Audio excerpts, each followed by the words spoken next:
హన్మకొండ జిల్లా ఎలకతుర్తి మండల అభివృద్ధికి కృషి చేస్తామని మంత్రి పొన్నం ప్రభాకర్ అన్నారు. అధికారులతో కలిసి మంత్రి పొన్నం ఎలకతుర్తిలో పర్యటించారు. పలు జిల్లాలను కలుపుతూ ముఖద్వారంగా ఉన్న ఎలకతుర్తిని ప్రజల ఆకాంక్షల మేరకు జంక్షన్ నిర్మాణంతో పాటు సెంట్రల్ లైటింగ్ ఏర్పాటు చేస్తామని పేర్కొన్నారు. అభివృద్ధి విషయమై అధికారులతో చర్చలు జరుపుతున్నట్లుగా ఆయన తెలిపారు.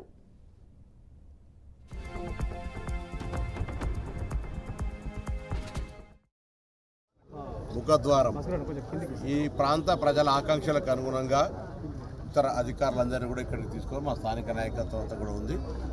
ఇక్కడ బస్టాండ్ కానీ, అంబేద్కర్ చౌక్ కానీ, పక్కన ఆసుపత్రి కానీ, కరీంనగర్ రోడ్ కానీ, హన్మకొండ రోడ్ కానీ, హుస్నాబాద్ సిద్దిపేట రోడ్ కానీ అన్నిటినీ కలుపుకొని ఒక ఎవరికి కూడా ఉపాధి అవకాశాలు దెబ్బతినకుండా ఇంకా ఉపాధి అవకాశాలు పెరిగే విధంగా ఆటోతో సహా అందరికీ కూడా ఒక మంచి సౌలభ్యం కలుగజేసే విధంగా ప్రయాణికులకు కానీ ఈ ప్రాంతం నుంచి పోయే వాళ్ళందరికీ ఒక సుందరీకరణకు సంబంధించిన జంక్షన్ నిర్మాణం ద్వారా ఒక ఆహ్లాదకరమైనటువంటి కూడలిగా మార్చేటువంటి ప్రక్రియను కూడా బాధ్యత తీసుకుంటా ఉంది.